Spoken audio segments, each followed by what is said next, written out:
Mga pangarap, mga liwanag at dilim, sa kapanahunan ng kadiliman, marahil ay maraming nagdurusa. Maraming nagtatahimik ngunit napapahamak. Oo, naninirahang takot at naghihinagpis. Hihintayin ko ang araw na itong lahat ay lilipas, malayo sa kabiguan at pang-aapi.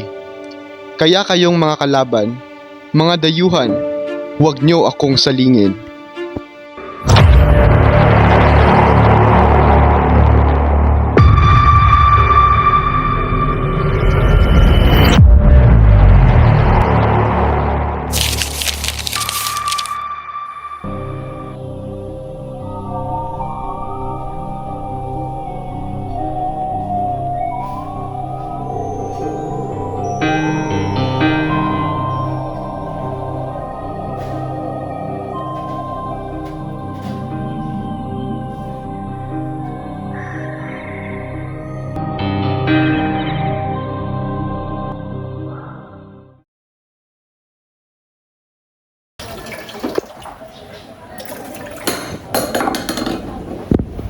Jesus Maria Josep, maghinay-hinay kayo at ning di mabasag, Diyos ko. Paumanhin na ho, Tia Isabel. Napakalaking handaan ito. Ano sa tingin mo? Naturalmente, si Don Santiago ay napakayaman. Hindi na niya alalahanin ang gumasta ng langis.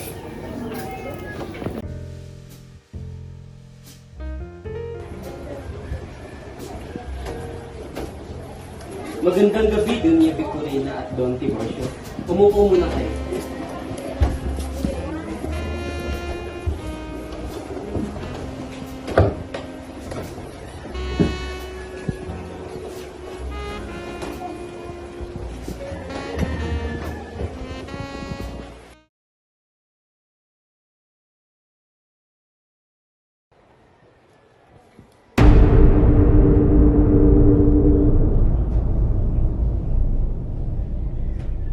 Mga Ginoo, ikinalulugod kong ipakilala ang anak ng aking nasirang kaibigan na si Don Rafael.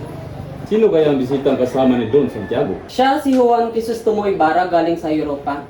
Sinundo ko siya mula sa kanyang paglalakbay. Ikinalulugod ko kayong lahat na makilala. Aba, Padre Damaso, ang dating kura ng San Diego. Ikinagagalak kong makilala muli ang dating matalik na kaibigan ng aking ama. Pawanhin ho kung ako ay nakapat inyong reverensya. Hindi ka nagkakamali, iho. Ngunit hindi ko kailanman naging kaibigan ang iyong ama. Halika muna, Ginoo, at umupo na lamang. Gracias, Senyor. Andeng,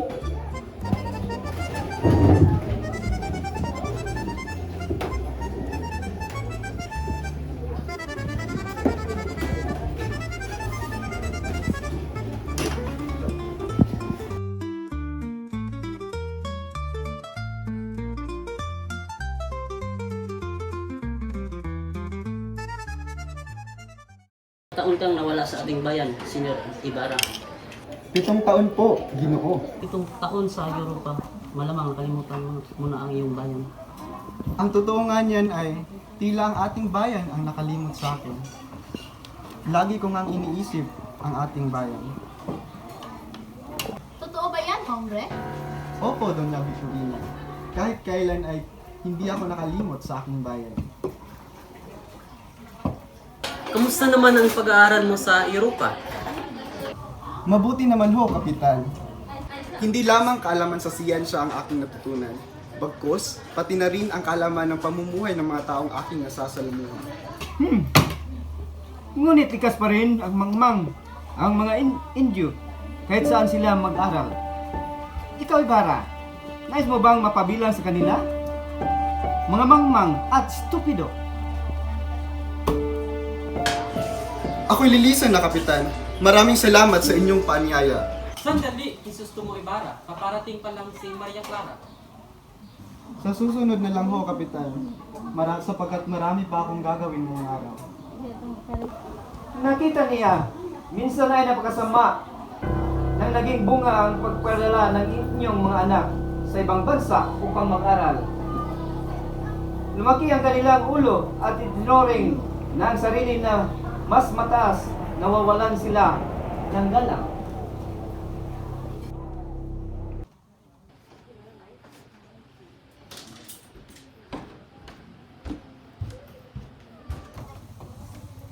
Senyor Ibarra, mag-ingat ka. Baka mangyari sa inyo ang nangyari sa iyong ama na si Don Rafael. Tila ba may nalalaman ka tungkol sa nangyari sa aking ama? Maaari ko bang malaman kung ano yun? Wala ka ba talagang nalalaman? Ang iyong ama ay namatay sa bilangguan. Sa bilangguan? Namatay ang aking ama sa bilangguan? Hindi ako maaaring magkamali. Ang iyong ama ay namatay sa bilangguan. Pinagbintangan siyang irehe at filibusterismo ni Padre Damaso.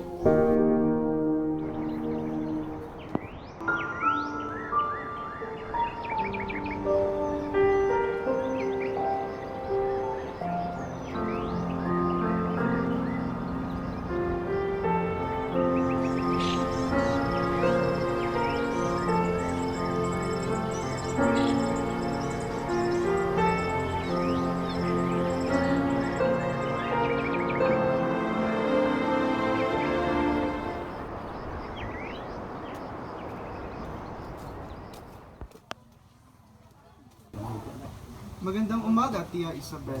Magandang umaga rin sa iyo, Crisostomo Ibarra. Ngunit bakit ikaw ay naparito sa aming tahanan?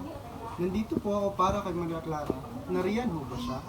Andeng, nariyan ba si Maria Clara? Maari mo bang sabihin na meron ayang panauhin? Opo, Tia Isabel. Binibining Maria Clara, narito ang iyong nobyo. Nandito si Ibarra?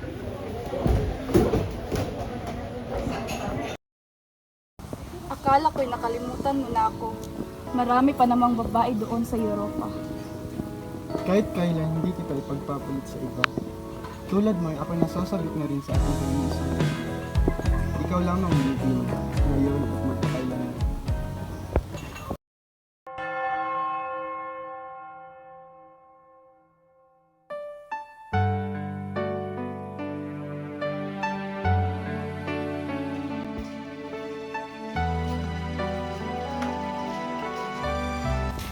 Ito po ang aming munting handog para sa ating simbahan. At ito naman po ang sa amin. Pagpalain sana kayo ng Panginoon at sana'y ipagpatuloy niyo ang paghandog sa simbahan. Padre Salve, anong ginawa niyo sa aking ama? Wala akong ginagawa sa iyong ama, tinitiyak ko yan. Pero bakit mo siya nilipat ng libing? Si Padre Damaso ang may utos noon.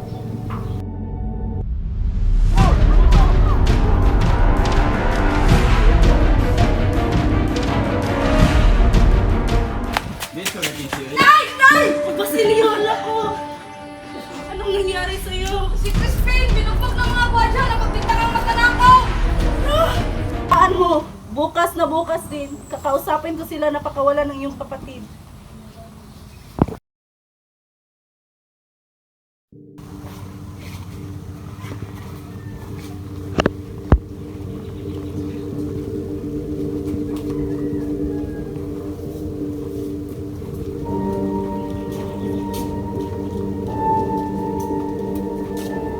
Para saan po ang iyong dinadala doon?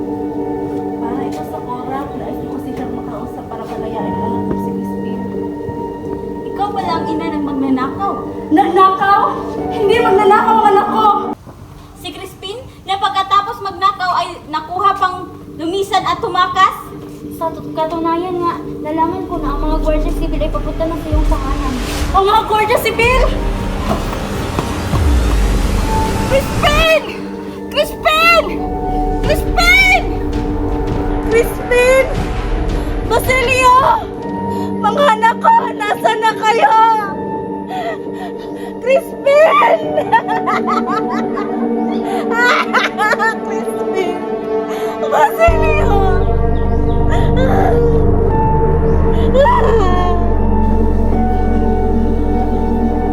Uy, tingnan niyo ang baliw! Baliw! Baliw! Sisa baliw! Sisa baliw! Sisa baliw! Sisa baliw! Sisa baliw! Sisa baliw! Lahat tayo ay anak ng Panginoon, maliban na lamang sa mga erehe at pilibistero.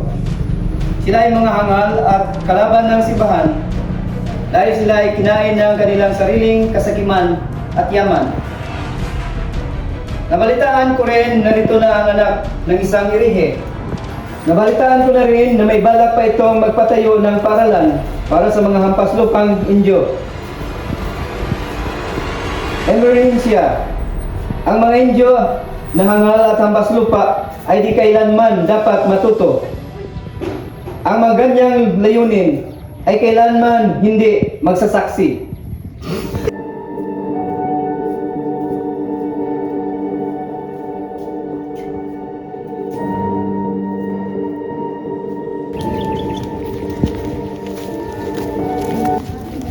Mag-iingat ka dun sa Sisto Umbara sapagkat may naglalayo na masama sa iyong pinadayong paralan at sila nagtatangka na patayin ka. Maniwala ka sa akin sapagkat ako iyong kapanalig Ngunit maaari ko bang malaman inyong pangalan, Ginoo? sa tamang oras.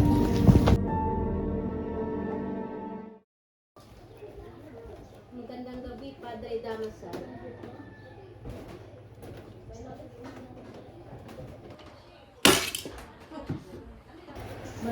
Kumusta na kaya ang labi ng iyong ama Ibarra? Saan dagat na kaya ito napadpad? Wala kang karapatang insultuhin ang aking ama, Padre. Ako na lamang, huwag siya. Ibarra, maghunos dili ka! Alang-alang sa akin, huwag mong pagbuhatan ng kamay ng ating dating Cora!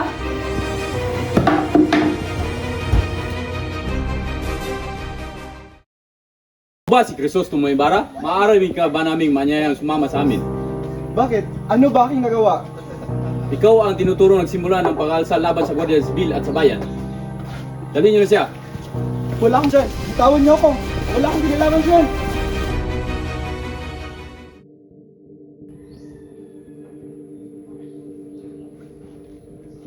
Ba't ako nakagapos? Pakawalan niyo ako, ngayon din! Anak ka nga ni Don Rafael Ibarra. Pareho kayong mapagbataas.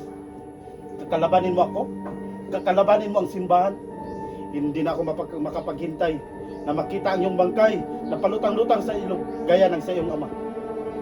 Huwag niyong lapastanan ang ngalan ng aking ama sapagkat mas masahol pa kayo sa Diablo! Mga gwardya, ituloy niyo na!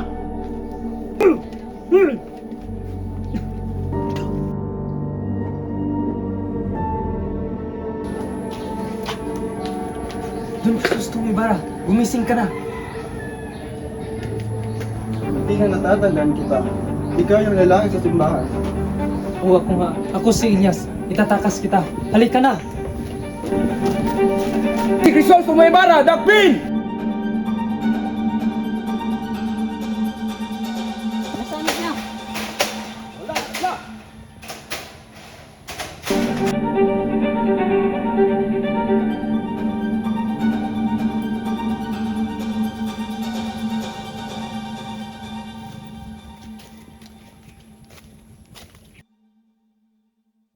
Maria Clara! Maria Clara! Bini-bini, ariyan si Crisostomo Ibarra. Totoo! Siya nga! Paano ka nakatakas, Ibarra? Tinulungan ako ni Elias. Ikaw, kumusta ka na? Pinipilit ako ipakasal kay Alfonso, ngunit Ibarra, ikaw lang ang mahal ko. Hihintayin kita. Hindi ako papayag niyan. Pangako, tatapusin kong lahat ng gulong ito. At saka babalikan kita. Ibarra, tayo na. Nandiyan ang mga Guardia Civil.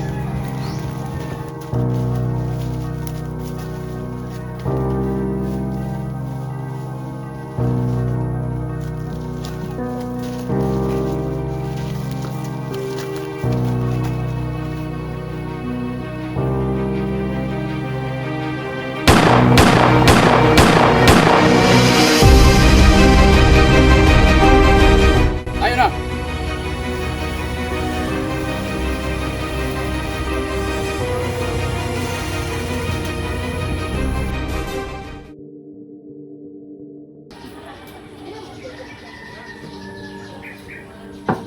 Bini-bini, may liham na para sa'yo. Hindi! Hindi ito maaari! Buhay pa si Ibarra! Buhay pa ang mahal ko! Nangako siyang babalikan niya pa ako! Bini-bini, tahan na.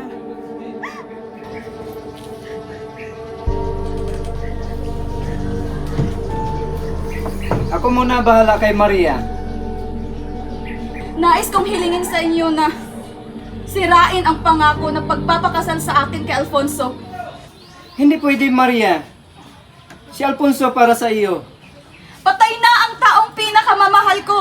Wala nang silbi pa ang buhay kong ito. Mas mabuti pang magmamadre na lang ako kaysa sa pakasalan ng taong di ko naman gusto. Punyeta! Patayin niyo si Sisa! Barilin niyo na!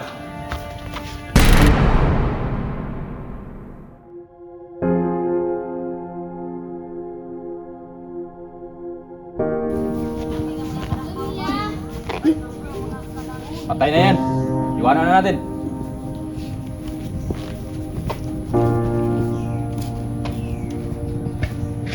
Inay! Inay! Inay!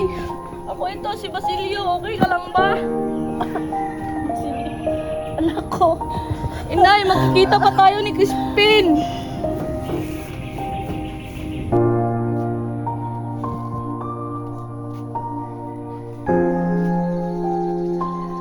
Sino ang taong yan? Inay ko po ito. Bukatan ako. Walang dumating na sino man. Hukayin mo ang gintong ibinaon ko. Ariin mo yun. Gamitin mo sa pag-aaral. Mamamatay akong hindi masisilayan ang bukang liwayway ng aking inang bayan. Kayong mapapalad. Batiin niyo siya. Huwag niyo siya kalimutan. Ang mga nunugmok sa dilim ng gabi.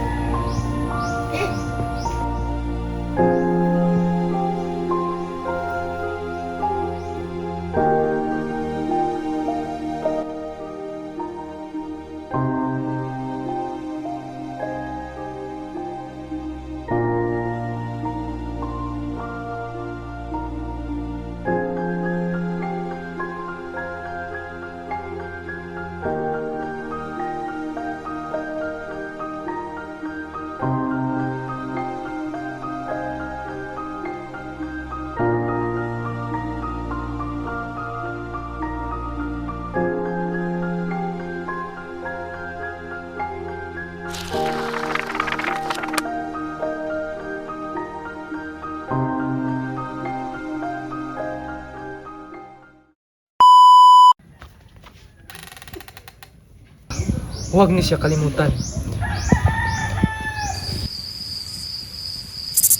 Kalimut ko ba yun? Lights, camera, action! eh?